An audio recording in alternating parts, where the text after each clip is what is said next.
Hello students, this is a little more of a deep dive into inheritance. I'm presuming that you watched the introduction to inheritance video that precedes this one. Here, as you can see, I have more than one animal. We still have the base animal class, and now I have the good old lion, and in addition, I have a wolf class. So wolf inherits from animal, lion inherits from animal. So the structure is going to be something like, I have animal here,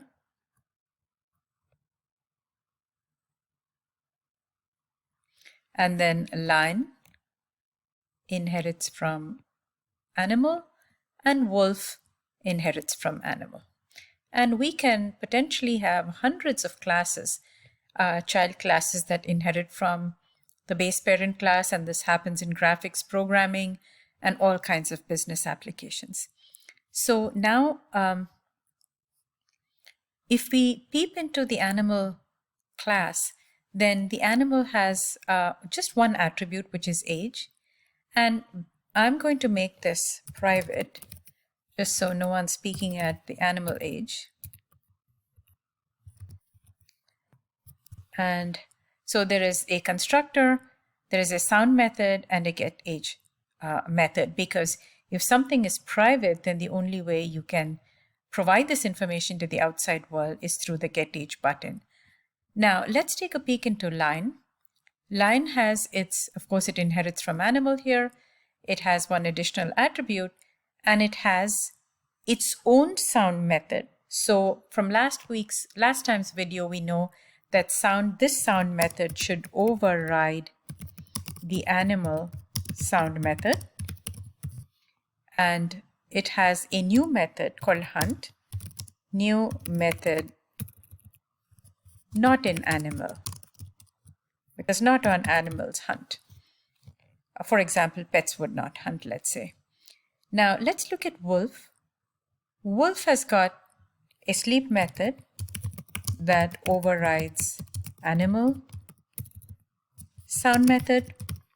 It's got also its own hunt method, its own hunt different from lion hunt, because a wolf hunts in a way that's different from a lion. And then this is a new method not in animal or in lion.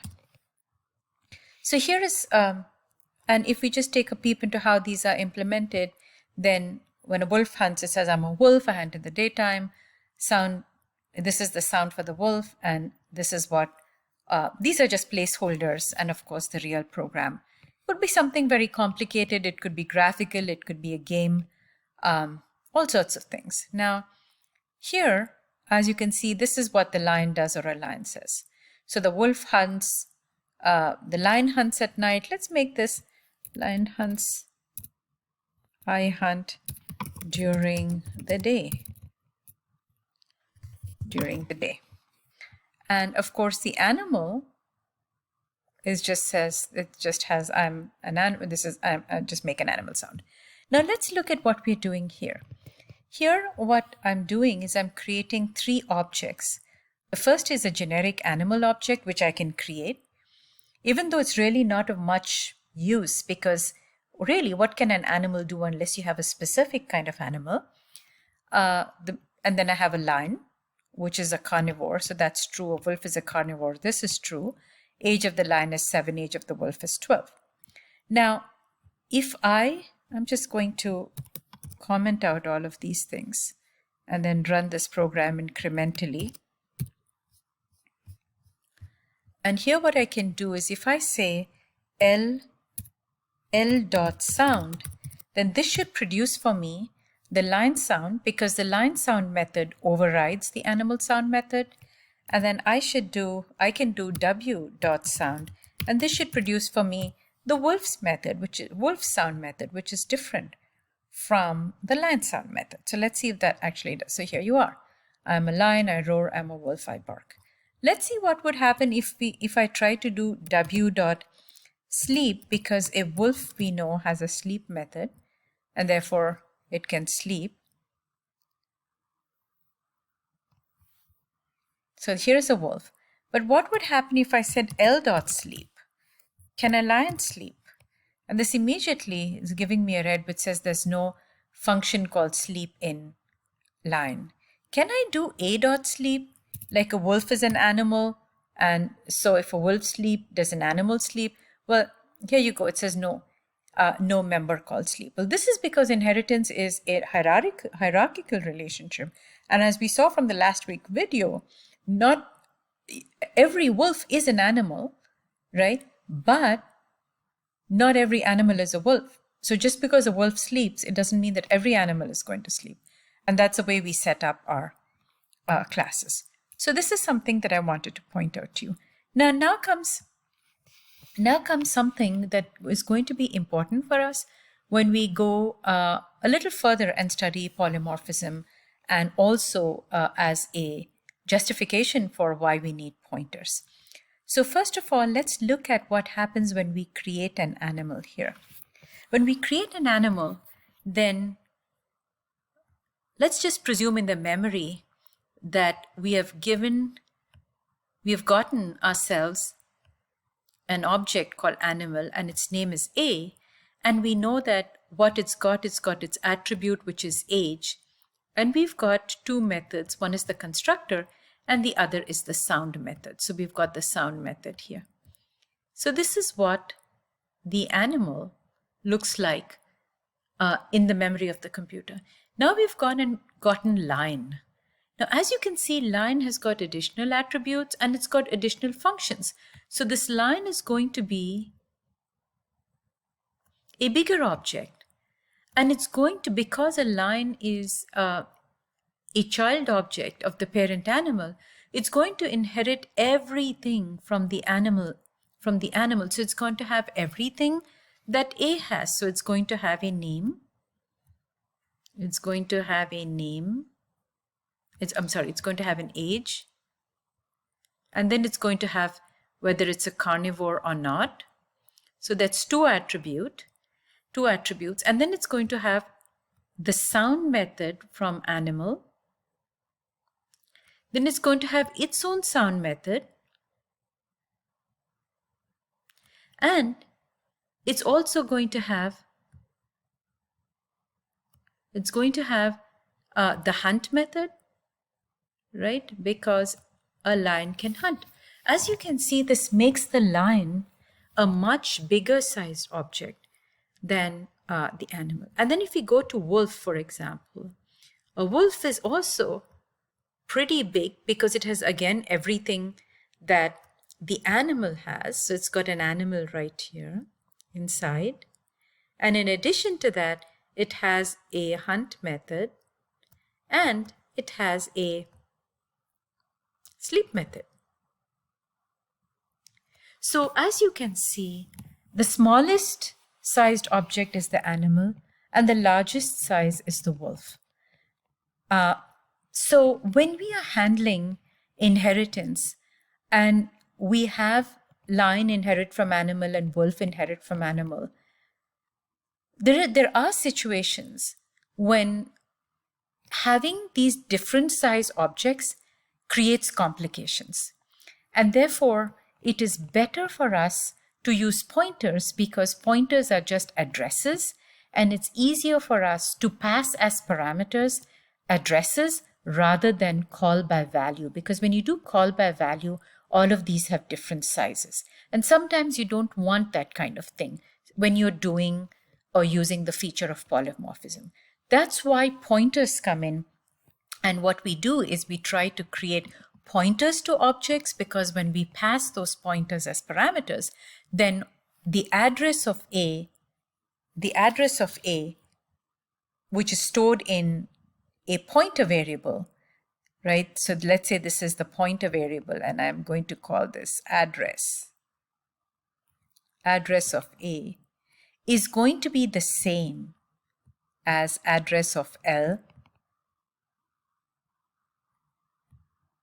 and it's going to be the same as address of, because pointers are just addresses and all addresses are of the same size. So regardless of the size of A, the size of L, and the actual size of W, the addresses or pointer sizes are going to be exactly the same for all of these three different objects. So that is something that that is going to be very important for us. So now let's see how to do that. And the way to do that would be I can use raw pointers. So I say let A2 be equal to new.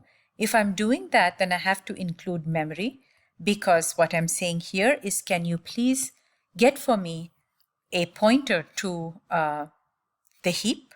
And I'm creating these objects inside the heap. So this is the way for me to create pointers to these objects.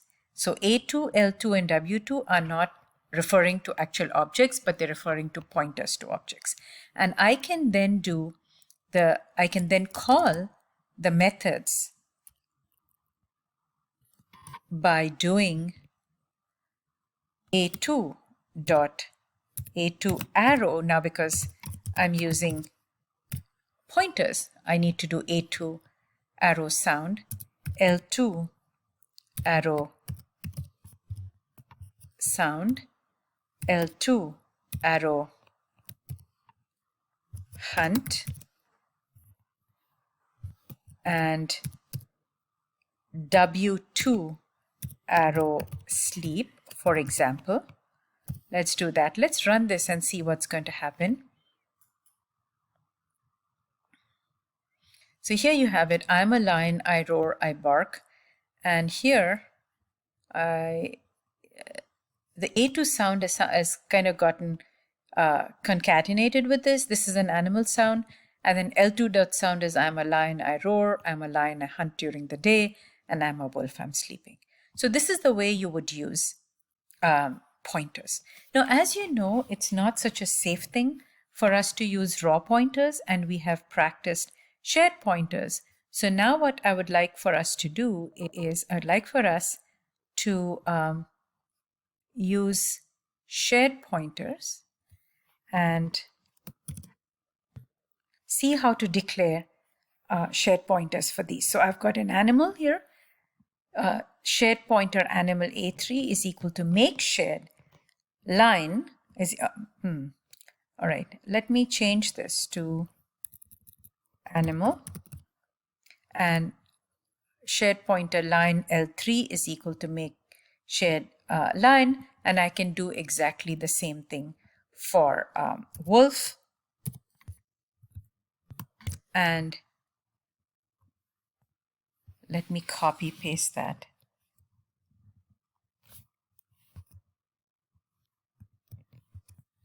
Let's say wolf here, and this is W3, make shared wolf.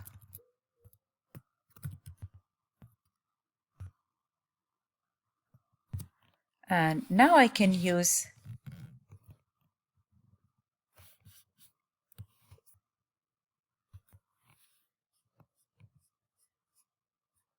the exact same code here, except that I will change this to A3 and L3, and let's make this W3 just for a change, and make this W3, and then hopefully this should now. So here are the last 1, 2, 3, 4. I'm a wolf, I'm sleeping, I'm a wolf, I hunt in the daytime, and I'm a lion, I roar, and this is an animal sound. So this is the way we would use more than one class and use pointers to objects.